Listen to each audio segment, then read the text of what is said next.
ہم لوگوں کی حالت غیر تھی، پسینے میں شرابور تھے۔ آخرکار لوگوں سے پوچھتے پوچھتے سیالہ کالج کے گیٹ پر پہنچ گئے۔ وہاں پہنچے تو ایک ہیڈ کانسٹیبل گیٹ پہ موجود تھا، جسے ہم نے بتایا کہ ہم اسسٹنٹ سب انسپیکٹرز ہیں اور بھاولپور سے آئے ہیں۔ ہمارے سروں پر ٹرنک اور کندھوں پر بستر دیکھ کر ہیڈ کانسٹیبل مسکرایا۔ ہمیں اس کی مسکراہٹ کچھ طنزیہ محسوس ہوئی، لیکن سب خاموش رہے۔ ہیڈ کانسٹیبل نے ہمیں چلنے کا اشارہ کیا اور خود ہمارے آگے چلنا شروع ہو گیا۔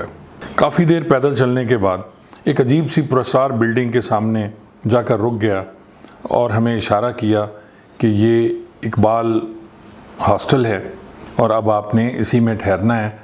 اندر جا کے کسی بھی کمرے میں رہ جائیں، صبح اب آپ سے ملاقات ہوگی۔ جو ہی ہم ہاسٹل میں داخل ہوئے تو عجیب سی ناخوشگوار بدبو سی ناک سے ٹکرائی، لیکن مجبوری تھی۔ آخرکار ایک کونے والے کمرے میں ہم سب نے جا کے اپنے اپنے بستر کھولے اور زمین پر لیٹ گئے۔ کیونکہ ہم سب تھکے ہوئے تھے، اس لیے بہت جلد نیند آ گئی۔ اچانک رات کے پچھلے پہر چودھری صفدر کی آوازیں سنائی دینی شروع ہو گئیں۔ وہ اونچی اونچی آواز میں خود کو اور محکمہ پولیس کو گالیاں دے رہا تھا۔ پوچھنے پر اس نے بتایا کہ ساتھ ہی باتھ روم ہیں اور ان میں ٹخنوں ٹخنوں بدبودار پانی کھڑا ہوا ہے اور وہاں کوئی روشنی کا انتظام بھی نہ ہے۔ مجھے سمجھ نہیں آ رہی میں کیا کروں اور کہاں جاؤں۔ اب ہم بھلا اسے کیا سمجھاتے کہ وہ کہاں جائے۔ خیر، رات کسی نہ کسی طریقے سے گزر ہی گئی۔ صبح 6 بجے زور زور سے وسلوں کی آوازیں سنائی دینا شروع ہو گئیں۔ ہم لوگ فوری طور پر ہاسٹل سے باہر آئے تو ہمیں یہ کہا گیا کہ آپ سب نے سیالہ کالج کے ایک ہال میں اکٹھے ہونا ہے۔ ہم نے فوری طور پر اپنی وردیاں پہنی اور سیالہ کالج کے ہال کی طرف روانہ ہو گئے۔ ہال میں پہنچے تو وہاں ہمیں پلاٹون وائز کر دیا گیا۔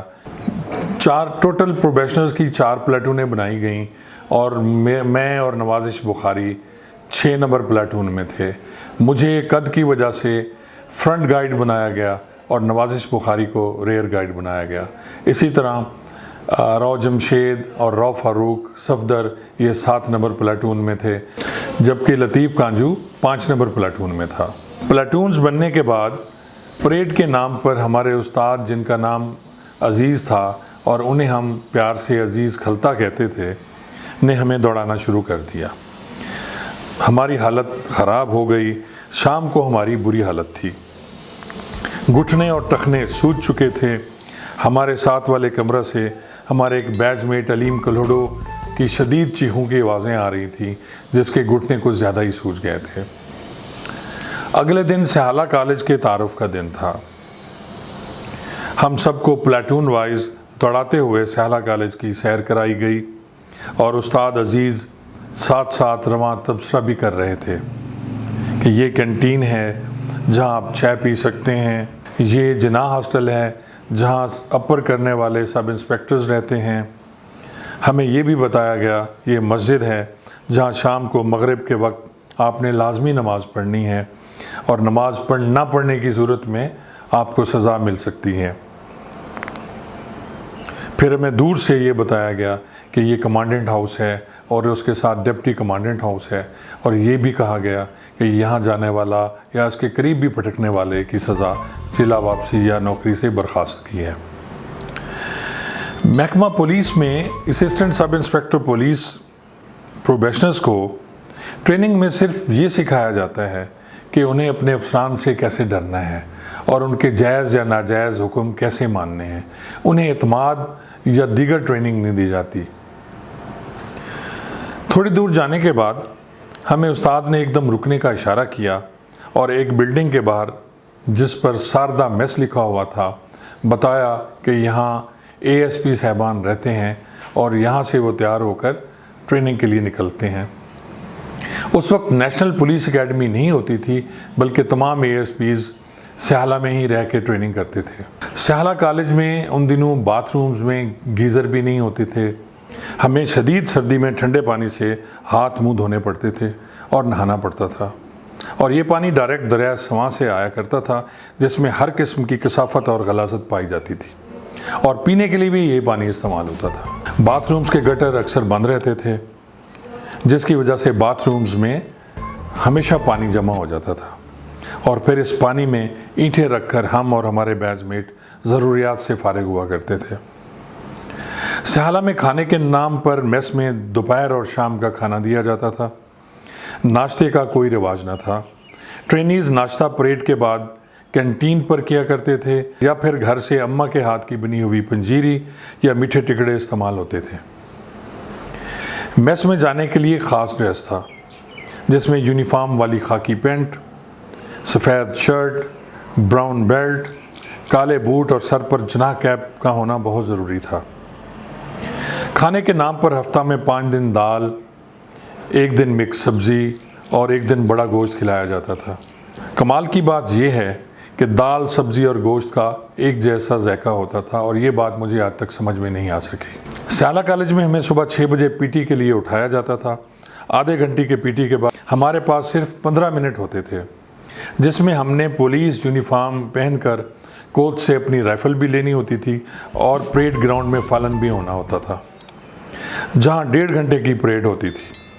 پریڈ کے بعد ہمارے پاس 1 گھنٹہ کا وقت تھا، جس میں ہاسٹل کے رہائشی کمرے کی انسپیکشن کے بعد تیار ہو کر ناشتہ کرنا، اور پھر کالج میں قانون اور دیگر مضامین پڑھنے کے لیے جانا پڑتا تھا۔ مجھے ٹریننگ سے واپس آنے کے بعد ایک بھی مضمون ایسا نہ لگا جس نے تھانہ کی پوسٹنگ میں میری رہنمائی کی ہو۔ پولیس میں آنے سے پہلے میں LLB کا امتحان پاس کر چکا تھا۔ قانون کے علاوہ باقی جتنے بھی مضامین سیالہ ٹریننگ کے دوران پڑھائے گئے، ان کا پریکٹیکل زندگی میں کوئی عمل دخل نہ تھا۔ آرمی کی ٹریننگ اور پولیس کی ٹریننگ میں زمین آسمان کا فرق ہے۔ آرمی میں جونیئر کمیشنڈ آفیسر اور کمیشنڈ آفیسر ہوتے ہیں، جس سے جسمانی مشقت تو کرائی جاتی ہے، لیکن انہیں اعتماد اور عزت دی جاتی ہے، جس سے وہ پریکٹیکل لائف میں بہتر طور پہ کام کر سکتے ہیں۔ جبکہ پولیس میں کسی بھی رینک کے ٹریننگ میں صرف بے عزت کیا جاتا ہے اور بتایا جاتا ہے کہ PSP کلاس نوری مخلوق ہے اور آپ ناری مخلوق ہیں، آپ کی روح، آپ کے جسم اور آپ کے دماغ پر صرف نوری مخلوق کا حق ہے۔ 1 سال کی پولیس ٹریننگ میں ہم نے صرف پریڈ کرنا سیکھا، اس کے علاوہ اور کچھ نہیں سیکھا۔ کھانے پینے، اٹھنے بیٹھنے کے آداب ہم بھول چکے تھے، ہماری نس نس میں دال بس چکی تھی۔ کہیں بھی اچھا کھانا دیکھ کر ہم ان پر ندیدوں کی طرح ٹوٹ پڑتے تھے، جیسے زندگی میں کبھی اچھا کھانا نہ دیکھا ہو۔ ہر 3 مہینے کے بعد ہمیں 10 دن کی چھٹی ہوا کرتی تھی، جو ہم اپنے گھر میں گزارا کرتے تھے۔ اللہ اللہ کر کے 1 سال بیت گیا اور ہماری ٹریننگ ختم ہو گئی۔ پاسنگ آؤٹ پریڈ سے 1 رات قبل دل بہت اداس تھا۔ 1 سال میں 117 پروبیشنر کے ساتھ گزرے ہوئے لمحے زندگی کے یادگار لمحے تھے۔ وہ تکالیف جو ہم نے ایک ساتھ گزاریں، وہ شرارتیں جو ساتھ کیں، وہ سزائیں جو ان شرارتوں کی وجہ سے ہمیں ملیں، وہ سب یاد آ رہے تھے۔ پوری رات کوئی بھی نہیں سویا، اپنی اپنی ڈائریوں میں ایک دوسرے سے ایڈریس لیتے رہے۔ ایک طرف اپنے گھر جانے کی خوشی اور دوسری طرف ان دوستوں سے بچھڑنے کا غم بہت عجیب تھا، عجیب سی کیفیت تھی۔ پاسنگ آؤٹ پریڈ کے بعد ہم لوگ اپنے اپنے گھروں کو روانہ ہو گئے۔